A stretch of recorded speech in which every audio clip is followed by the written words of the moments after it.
আমার ভাই ৩৬ বছর বয়সী হয়ে গিয়েছিলেন, কিন্তু তবুও তিনি এখনও অবিবাহিত ছিলেন। আমাকে এবং আমার স্বামীকে একসাথে দেখে ভাইয়ের মনটা ছটফট করত।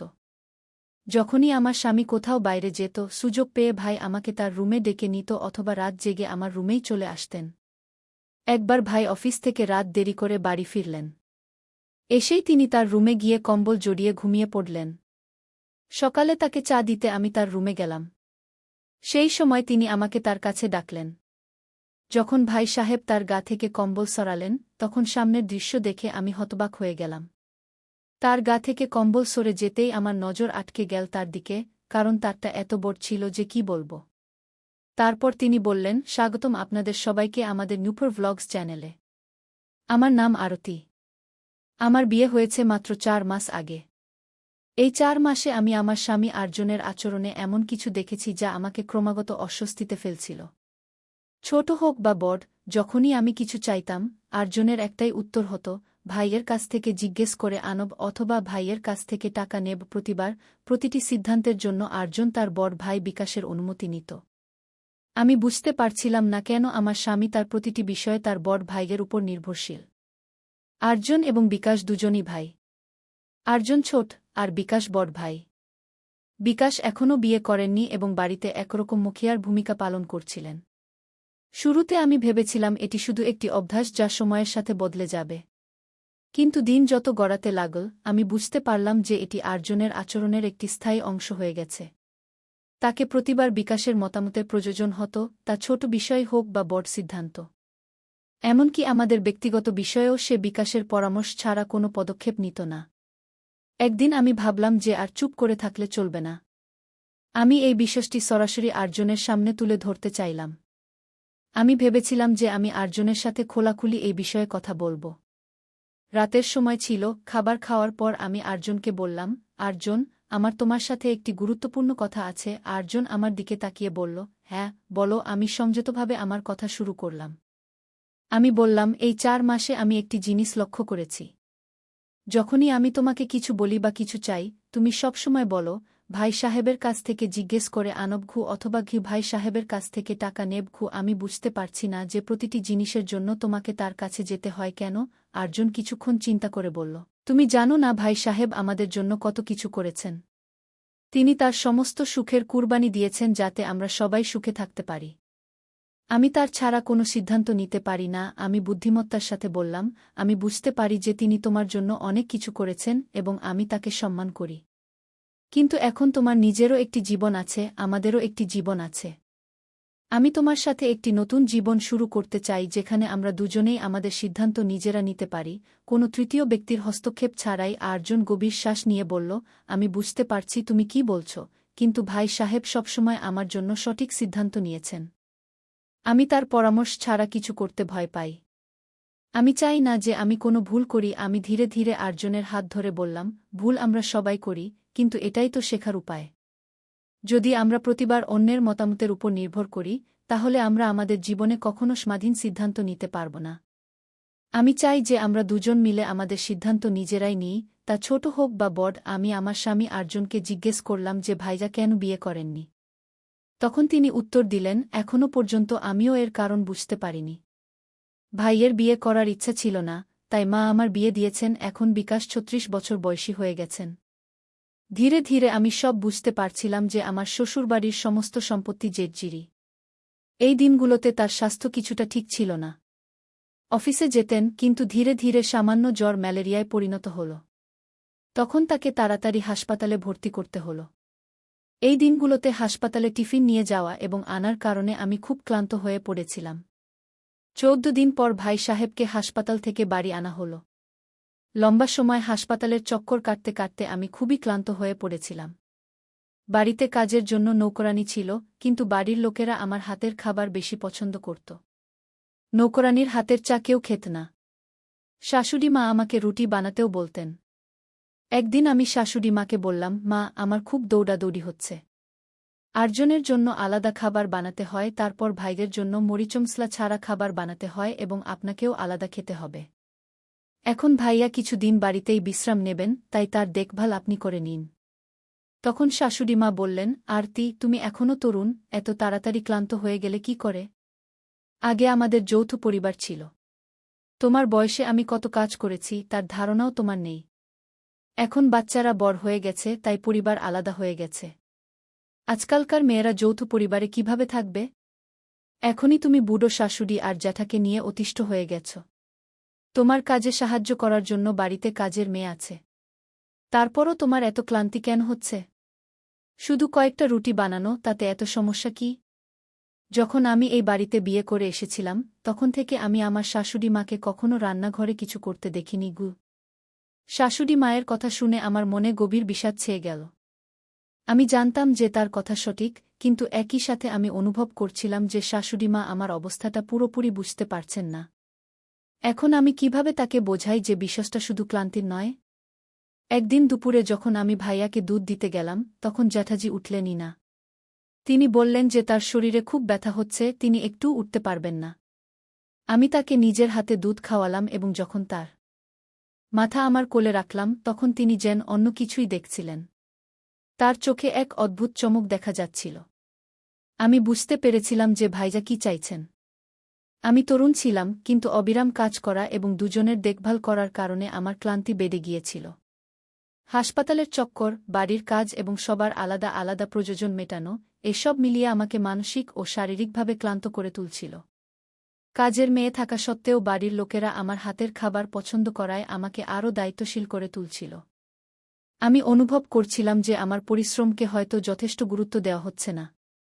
শাশুড়ি মায়ের তিরস্কার এবং তার প্রত্যাশার মধ্যে আমি নিজেকে এক কঠিন পরিস্থিতিতে আবিষ্কার করলাম। আমার মনে হচ্ছিল যে আমার পরিশ্রম ও নিষ্ঠাকে উপেক্ষা করা হচ্ছে, কিন্তু তবুও আমি জানতাম যে এই বাড়িতে আমার ভূমিকা গুরুত্বপূর্ণ এবং আমাকে আমার দায়িত্ব পালন করতেই হবে। আমি এক গভীর শ্বাস নিয়ে ধীরে ধীরে বললাম, মা, আমি ক্লান্তির কথা এজন্যই বলছি কারণ এসব আমার জন্য নতুন। আমি চেষ্টা করছি যে সবার প্রয়োজন মেটাতে পারি, কিন্তু মাঝে মাঝে একটু বিশ্রামও দরকার হয়। আপনি যদি একটু সাহায্য করেন তাহলে আমার অনেক রেহাই মিলবে গি। শাশুড়ি মা কিছু উত্তর দিলেন না। একদিন তিনি বললেন, আমি খুব ক্লান্ত হয়ে পড়েছি, আমাকে কিছু দিনের জন্য আমার বোনের বাড়ি যেতে হবে। এতে আমি বললাম, ঠিক আছে শাশুড়ি মা, আপনি কোনো কাজ আমার উপর চাপাবেন না।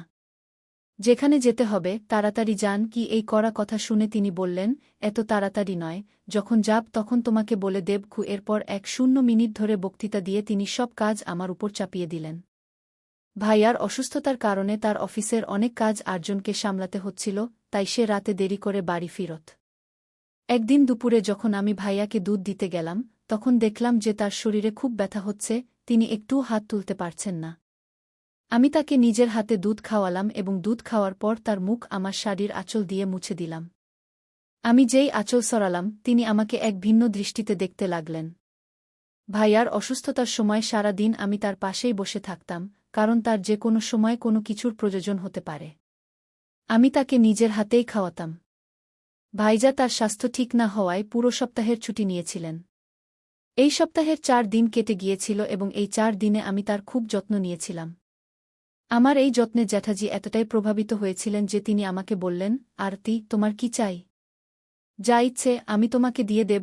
আমি বললাম, ভাইজা, গত সপ্তাহে আমি একটা নতুন সোনার নেকলেস দেখেছিলাম, সেটা লেটেস্ট ডিজাইনের ছিল এবং সেটা নেওয়ার আমার খুব ইচ্ছা ছিল। কিন্তু আর্জন টাকার অভাবে সেটা নিতে মানা করেছিল ও আমি হতাশ হয়ে কথা বলেছিলাম, কারণ এখন সুযোগ পেয়ে আমি এটা ছাড়তে চাইনি। জ্যাঠাজি বললেন, আরতি, তোমার নেকলেস পছন্দ হলে তুমি আমাকে একবার বলতে পারতে না? আমি তখনই তোমাকে সেটা কিনে দিতাম। এরপর তিনি আমাকে সঙ্গে সঙ্গে তার কার্ড দিয়ে দিলেন এবং সন্ধ্যায় গিয়ে আমি সেই নেকলেস কিনে নিলাম। নেকলেসটা হাতে পেয়ে আমি খুশিতে আত্মহারা হয়ে গেলাম। ধীরে ধীরে আমাদের চোখে চোখ পড়তে পড়তে আমরা দুজন এক অপর। আমি জেটজির অসুস্থতার সময় তার দেখাশোনা করতে এসেছিলাম, কিন্তু সাহেবের দেখাশোনা করতে করতে আমাদের মধ্যে এমন কিছু হয়ে যাবে তা আমি কল্পনাও করতে পারিনি। জেটজি আমাকে যে নেকলেসটি দিয়েছিলেন তা দেখে আর্জন অবাক হয়ে গেল। সে বলল, ভাইজা আমাকে কখনো এত দামি শপিং করতে দেননি, তাহলে একবারে তোমাকে এত বড় শপিং কিভাবে করিয়ে দিলেন? আমি এটা বিশ্বাস করতে পারছি না। ভাইজা তার ছোট ভাইকে আজ পর্যন্ত এত শপিং কখনো করাননি। মাত্র 3 দিনের মধ্যে ভাইজা আমার প্রতি এতটা আকর্ষণ অনুভব করলেন যে আমার একটি কথায় তিনি আমার যা ইচ্ছা ছিল তা পূরণ করে দিলেন। যাই হোক, ভাইয়া অসুস্থ ছিলেন, তাই অফিসে যেতে পারছিলেন না। সেই সময় কোম্পানির একটি গুরুত্বপূর্ণ মিটিং ছিল যা অন্য শহরে হওয়ার কথা ছিল। ভাইয়ার অসুস্থতার কারণে তিনি নিজে যেতে পারেননি, তাই তিনি তার জায়গা আর্জনকে পাঠিয়ে দিলেন। পরের 4 দিন আর্জনকে বাইরের শহরে থাকতে হবে। সেই দিন সকালে আর্জন যখন শহরের উদ্দেশ্যে রওনা হয়ে গেল, তারপর আমি গোসল করতে গেলাম। যখন আমি গোসল করে বের হয়ে এলাম, তখন আমার ভেজা চুলে তোয়ালে জড়িয়ে ছিল। যেই আমি তোয়ালে সরিয়ে চুল শুকানো শুরু করলাম, ভাইয়ার কণ্ঠ শুনতে পেলাম। তিনি আমাকে আমার নাম ধরে ডাকছিলেন। ভাইয়ার জোরালো কণ্ঠ শুনে আমি বুঝতে পারলাম যে তিনি কতক্ষণ ধরে আমাকে ডাকছিলেন। কিন্তু শাশুড়িমা বাড়িতেই ছিলেন, তাই তিনি তার ছেলের কণ্ঠকে উপেক্ষা করে দিলেন। শাশুড়িমা নিজেকে কাজ থেকে দূরে রাখার অভ্যাস ছিল, তাই তিনি সারাদিন বাইরে গল্পগুজব করতে যেতেন। তখনই আমি দৌড়ে ভাইয়ার ঘরে গেলাম। দৌড়ানোর সময় আমার চুল থেকে জড়ানো তোয়ালেও পড়ে গেল। ঘরে পৌঁছে আমি বললাম, ভাইজা, আপনার কিছু দরকার ছিল? আমি গোসল করছিলাম, তাই আপনার কণ্ঠ শুনতে পাইনি। ভাইজা বললেন, আরতি, আজ আমার একটু তাড়াতাড়ি ক্ষুধা পেয়েছে। যদি নাস্তা পাওয়া যেত তাহলে ভালো হতো, তাই আমি তাড়াতাড়ি নাস্তা বানানোর সিদ্ধান্ত নিলাম। যাওয়ার আগে আমি ভাবলাম ভাইয়াকে তার নাস্তার আগের ওষুধটা দিয়ে দিই। তার ওষুধের বাক্স তার বিছানার পাশে রাখা ছিল, কিন্তু বাক্সটা বেশ নিচে ছিল। যেই আমি তা নিতে নিচে ঝুঁকলাম, আমার পিঠে ভাইয়ার হাতের স্পর্শ পেলাম। আমি তৎক্ষণাৎ সোজা হয়ে দাঁড়িয়ে তার দিকে তাকালাম। কিছু বলতে যাচ্ছিলাম, ভাইয়া বললেন, আরতি, তোমার পিঠে তোমার ভেজা চুলের পানি পড়ছিল। ভেজা চুলে তুমি আরও বেশি সুন্দর লাগছ। ও সকাল সকাল ভাইজা আমার সৌন্দর্যের প্রশংসা করতে লাগলেন। তার কথায় হাসতে হাসতে আমি তাড়াতাড়ি নাস্তা বানাতে চলে গেলাম। নাস্তায় আমি তার পছন্দের গাজরের হালুয়া বানালাম। আমার হালুয়া খেয়ে ভাইজা সবসময় আমার প্রশংসা করতেন, কিন্তু আজ তিনি আমার কিছু বেশি প্রশংসাই করছিলেন। ভাইজা সাহেবের অসুস্থতার কারণে আমি তাকে হাতে করে খাওয়াতাম।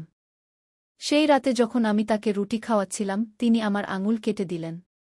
এতদিনে এটা প্রথমবার ঘটল।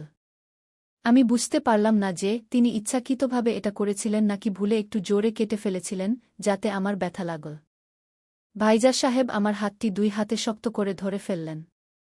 আমাকে এক অদ্ভুত দৃষ্টিতে দেখতে লাগলেন। ভাইজা আমাকে এক ভিন্নভাবে দেখে বললেন, আরতি, আমার স্ত্রীও তোমার মতো হওয়া উচিত ছিল। তার কথা শুনে আমি খুশি হলাম, কারণ আমার মনে হলো তিনি বিয়ের জন্য প্রস্তুত হচ্ছেন। তারপর তিনি বললেন, আমাকে তোমার মতো নয়, বরং এখন তোমাকেই চাই। তোমার মতো তো আমি খুঁজেই পাব না। তার এই কথায় আমার মনে গভীর প্রভাব পড়ল। তিনি বললেন, বুঝে নাও যে স্ত্রী হিসেবে আমি তোমাকেই চাই। এর মানে ছিল যে ভাইয়ার আমার প্রতি দৃষ্টিভঙ্গি ধীরে ধীরে বদলাচ্ছিল। তখন আমি তার কথায় বেশি গুরুত্ব দিইনি, কিন্তু ধীরে ধীরে আমিও তার দিকে আকৃষ্ট হতে শুরু করলাম। ভাইয়ার অসুস্থতা আমাদের একে অপরের আরও কাছে আসার সুযোগ দিয়েছিল।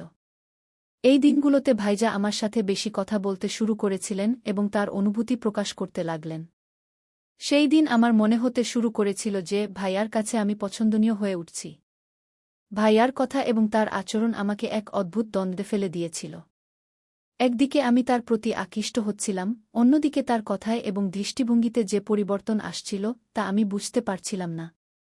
ভাইয়ার অসুস্থতা আমাদের একে অপরের আরও কাছে নিয়ে এসেছিল, কিন্তু এই নিকটত্বের সাথে সাথে আমার মনে অনেক প্রশ্ন জেগে উঠছিল। যখন তিনি আমার প্রশংসা করেছিলেন, তখন আমি এটাকে সাধারণ ভেবেছিলাম। কিন্তু যখন তিনি বললেন যে তিনি আমার মতো নয়, বরং আমাকেই চান, তখন আমার ভেতরে এক অদ্ভুত অনুভূতি হল। আমি বুঝতে পারছিলাম না যে ভাইজা আসলে কি বলতে চাইছেন। এটা কি তার অসুস্থতার কারণে বলছিলেন, নাকি সত্যিই এমনটা অনুভব করছিলেন। একটি ভিন্ন দৃষ্টিকোণ থেকে দেখা এবং আমার আঙুল কেটে দেওয়া, এসব ইঙ্গিত দিচ্ছিল যে তাদের মনে কিছু পরিবর্তন এসেছে যা আগে ছিল না।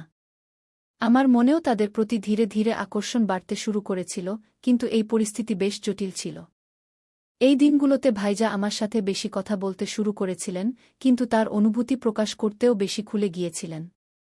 তবে আমি বুঝতে পারছিলাম না যে এটি সঠিক নাকি ভুল। দেখতে দেখতে ভাইয়ার ছুটি শেষ হতে শুরু করল এবং আমার স্বামী আর্জনও বাড়ি ফিরে এলেন। আর্জনের বাড়ি ফেরার পর রাতে তিনি আমাকে বললেন, ভাইজা তোমাকে নেকলেস দিয়েছেন এবং শপিং করার জন্য তার কার্ডও দিয়েছেন। তিনি তোমার এত যত্ন নেন, তাহলে তুমি তার কাছ থেকে আমার জন্য 5 লাখ চেয়ে নাও। আমার কিছু জরুরি প্রয়োজন এবং আমার টাকা দরকার। আর্জন এবং আমার মধ্যে একটি ভিন্ন ধরনের সম্পর্ক গড়ে উঠছিল এবং আমি তার উদ্দেশ্য বুঝতে পারছিলাম না। আমি তাকে জিজ্ঞাসা করলাম, তোমার এত টাকার প্রয়োজন কেন? তিনি উত্তর দিলেন, আমার একটি গাড়ি কিনতে হবে, এটা আমার স্বপ্ন। আমি সম্মতি দিলাম এবং আর্জন ঘুমিয়ে পড়লেন। তারপর আমি আমার ঘর থেকে বেরিয়ে এলাম কারণ আমি ভাইয়াকে হলুদ দেওয়া দুধ দিতে ভুলে গিয়েছিলাম। গত কয়েকদিন ধরে ভাইয়া ক্যালসিয়ামের অভাবে হলুদ দেওয়া দুধ পান করছিলেন, তাই আমি প্রতিদিন রাতে তাকে দুধ দিতাম। সেই রাতেও আমি তার ঘরে দুধ নিয়ে গেলাম। দুধের গ্লাস তার ঘরে রেখে আমি বেরোতে যাচ্ছিলাম, তখন ভাইজা আমার হাত ধরে ফেললেন। তিনি বললেন, আরতি, এত তাড়াতাড়ি যাচ্ছ কেন? বসো, আমি তোমার সাথে কথা বলতে ভালোবাসি। ভাইজা আমার ছোটখাটো কথায় মন দিচ্ছিলেন। তিনি বললেন, এই নাইটি তোমার উপর খুব সুন্দর লাগছে। তুমি তো খুবই সুন্দর দেখতে। আমার এত প্রশংসা তো আর্জনও করেনি। আমার মনে হতে শুরু করল যে ভাইয়ার আমার প্রতি অনুভূতি বদলে গেছে। আমি সাহস করে বললাম, ভাইজা, আমার কিছু প্রয়োজন ছিল এবং তার কাছ থেকে 5 লাখ চেয়ে নিলাম। যদি আমি আর্জনের নামে টাকা চাইতাম তাহলে তিনি কারণ জিজ্ঞাসা করতেন এবং সম্ভবত টাকাও দিতেন না। কিন্তু আমি আমার নামে টাকা চাইলে ভাইজা আমাকে কিছু বললেন না, বরং তিনি অন্য কথাই বলতে শুরু করলেন। তিনি বললেন, আরতি, যখন তুমি আর্জনের সাথে থাকো তখন আমার তার উপর ঈর্ষা হয় কারণ তার তোমার মতো সুন্দর স্ত্রী আছে। কখনো কখনো আমি ভাবি, তুমি আমার সাথে কেন নেই? কথা বলতে বলতে তিনি আমার চুলে হাত বুলাতে শুরু করলেন। আমাদের মধ্যে কিছু ঘটতে চলেছিল, কিন্তু হঠাৎ ভাইজা আমার থেকে দূরে সরে গেলেন। আমি কখনো তাকে না বলিনি, এর মানে হলো সেই সব কথার মধ্যে কোথাও না কোথাও আমার সম্মতি ছিল। এখন ভাইজা আমার থেকে দূরে সরে গেলেন। তারপর তিনি আমাকে সেখান থেকে যেতে বললেন। কিছুক্ষণ আগে তিনি আমার কাছাকাছি আসার চেষ্টা করছিলেন, কিন্তু হঠাৎ এমন কি হল আমি বুঝতে পারলাম না। সেই রাতের পর 4 দিন ধরে ভাইজা আমার সাথে একবারও কথা বলেননি। তিনি নিঃশব্দে আমার হাতে 5 লাখের চেক দিয়ে দিয়েছিলেন। আমি সেই চেক আর্জনকে দিলাম। আর্জুন বললেন, ভাইজা এত উদার হয়ে গেলেন কি করে? এটা তো আমি বুঝতে পারছি না। তিনি তো প্রতিদিন হিসাব নেন, আর তোমাকে একবারে এত বড় অঙ্ক দিয়ে দিলেন কি? ভাইজা এবং আমার মধ্যে কী ধরনের সম্পর্ক গড়ে উঠছিল সে সম্পর্কে আর্জনের কোনো খবরই ছিল না। আমি তার কথায় শুধু মাথা নাড়লাম। পরের 5 দিন পর থেকে শাশুড়ি তার বোনের বাড়ি যাওয়ার প্রস্তুতি নিতে শুরু করলেন। তিনি সকাল সকাল আমাকে 5 কিলো লাড্ডু এবং অনেক মিষ্টি আনানো হয়েছিল। আমি বুঝতে পারছিলাম না যে সে বোনের বাড়ি যাচ্ছে নাকি পিকনিকে। আমি শাশুড়ি মায়ের জন্য সব কিছু প্রস্তুত করে দিয়েছিলাম এবং এই প্রস্তুতিতে এত ব্যস্ত হয়ে গিয়েছিলাম যে সকাল থেকে চা পর্যন্ত খাইনি। উঠার পর থেকে আমি শুধু মুখ ধুয়ে ঘর থেকে বের হয়েছিলাম। শাশুড়ি মায়ের সব শপিং 10টার মধ্যে করিয়ে দিয়েছিলাম। তারপর সে যাওয়ার প্রস্তুতি নিতে শুরু করল। সেই দিন 12টা বেজে গিয়েছিল এবং আমার গোসলের সময়ও হয়ে গিয়েছিল। কিছুক্ষণ পর শাশুড়ি মা তার বোনের বাড়ি চলে গেলেন এবং আর্জুনও অফিসে যাওয়ার জন্য বেরিয়ে গেলেন। এই সময় ভাই সাহেবও অফিসের জন্য বেরোচ্ছিলেন। বাড়িতে এখন আমি একা ছিলাম। কাজের মেয়েও সব কাজ সেরে চলে গিয়েছিল। সবাই চলে যাওয়ার পর আমি আরাম করে গোসল করতে বাথরুমে চলে গেলাম। গোসলের পর আমি আমার রুমে শাড়ি পরছিলাম। আমি শুধু পল্লুই পরেছিলাম, এমন সময় আমার রুমের দরজা খুলে গেল এবং সামনে থেকে জেঠজি ভেতরে এলেন। তাকে দেখে আমি পুরোপুরি হতবাক হয়ে গেলাম, কারণ আমার শরীরে পল্লুও ঠিকমতো ছিল না। আমি তাড়াতাড়ি পল্লু পরতে লাগলাম। জেঠজি আমার দিকে এগিয়ে এসে বললেন, আরতি, এত তাড়াহুড়োর দরকার নেই। তোমার শুধু একটু শাড়িই তো এলোমেলো হয়েছে। আমার তোমার সাথে কিছু কথা বলার আছে। এখন বাড়িতে কেউ নেই, তাই আমি অর্ধেক পথ থেকে ফিরে এসেছি। ভাইয়া বাড়িতে কাউকে না পেয়ে আমার সাথে এমন কি গোপন কথা বলতে চাইছিলেন? আমার মনে অসংখ্য প্রশ্ন ঘুরপাক খাচ্ছিল। আমি ভাবছিলাম, এমন সময় ভাই সাহেব আমার সামনে এসে আমাকে ক্ষমা চাইতে লাগলেন। জেঠজির ক্ষমা চাওয়ার এই পদ্ধতি আমার জন্য খুবই অদ্ভুত ছিল। আমার মনে প্রশ্নের ঘূর্ণিঝড় চলছিল যে শেষ পর্যন্ত ভাইয়ার কি বলার ছিল যে তিনি এত সাসপেন্স তৈরি করলেন। যখন ভাইয়া আমার সামনে এসে ক্ষমা চাইতে লাগলেন, তখন আমি অবাক হয়ে জিজ্ঞেস করলাম, ভাইয়া, আপনি আমাকে কি জন্য ক্ষমা চাইছেন? জেঠজি বললেন, আরতি, 4 দিন আগে যখন তুমি রাতে আমাকে হলুদ দুধ দিতে এসেছিলে, তখন আমি তোমার সাথে খারাপ ব্যবহার করেছিলাম এবং তোমাকে রুম থেকে চলে যেতে বলেছিলাম। সেই দিন আমার আচরণ আমাকে খুব খারাপ লাগিয়েছে, তাই আমি তোমার কাছে ক্ষমা চাইতে এসেছি। আমি বললাম, কোনো ব্যাপার না ভাইয়া, আমার আপনার সেই আচরণে একটুও খারাপ লাগেনি। আপনি তো আমার নিজের মানুষ। আমার এই কথা শুনে ভাইয়া আরও বেশি আমার কাছাকাছি চলে এলেন। তিনি বললেন, তোমার এই আপনত্ব আমাকে পাগল করে দেবে। এরপর তিনি আবার আমার সাথে নিকটতা বাড়ানোর চেষ্টা করলেন। এবার আমি তাকে থামানোর বদলে আমিও পুরোপুরি তার সাথে সাড়া দিতে লাগলাম। এবং সেই সব ঘটতে চলেছিল, এমন সময় হঠাৎ ভাই সাহেব আমাকে কাছ থেকে দূরে সরিয়ে দিলেন এবং ক্ষমা চেয়ে সেখান থেকে চলে গেলেন। এই আচরণে আমার রাগ হতে লাগল। বারবার আমার কাছাকাছি এসে আমার অনুভূতিকে জাগিয়ে মুহূর্তেই দূরে চলে যাওয়া আমার বিরক্তিবোধ বাড়িয়ে দিচ্ছিল। ভাইয়া আবার এমন করলেন, কিন্তু এবার আমি ঠিক করলাম যে আমি তার কাছেই যাব। সেই রাতে জেটজির আচরণ আমাকে পুরোপুরি বিভ্রান্ত করে দিয়েছিল। যখন তিনি আমাকে ক্ষমা চাইলেন এবং আবার কাছে এসে নিকটতা বাড়ানোর চেষ্টা করলেন, তখন আমার মন আরও অস্থির হয়ে উঠল। আমি তার ইচ্ছাকে নিয়ে গভীরভাবে ভাবতে শুরু করলাম। তার হঠাৎ করে দূরে চলে যাওয়ার কারণ কি ছিল? তার মনে কি সত্যিই আমার প্রতি কোনো অনুভূতি ছিল, নাকি এসব কিছুই ভুল বোঝাবুঝি? যখন আমি রাতে বিছানায় শুয়েছিলাম, তখন জেটজির আচরণ নিয়ে ভাবতে ভাবতে ঘুম আমার থেকে দূরে ছিল। আমার মনে বারবার সেই দৃশ্যই ঘুরপাক খাচ্ছিল, তার ক্ষমা চাওয়া, তার নিকটতা, এবং তারপর হঠাৎ করে নিজেকে দূরে সরিয়ে নেওয়া। এসব কিছু বোঝা আমার জন্য কঠিন হয়ে পড়ছিল। আমি বুঝতে পারছিলাম না যে তার এই আচরণের কী অর্থ হতে পারে। সেই সময় শাশুড়ি মা বাড়িতে ছিলেন না এবং আর্জনও কিছুক্ষণের মধ্যে গভীর ঘুমে চলে গেলেন। তাই আমি সুযোগ দেখলাম। যখন আমার নিশ্চিত হলাম যে আর্জন গভীর ঘুমে আছেন, তখন আমি ধীরে ধীরে তার পাশ থেকে উঠে বাইরে চলে গেলাম। আমি নিজেকে টেনে নিয়ে জেটজির রুমে পৌঁছলাম।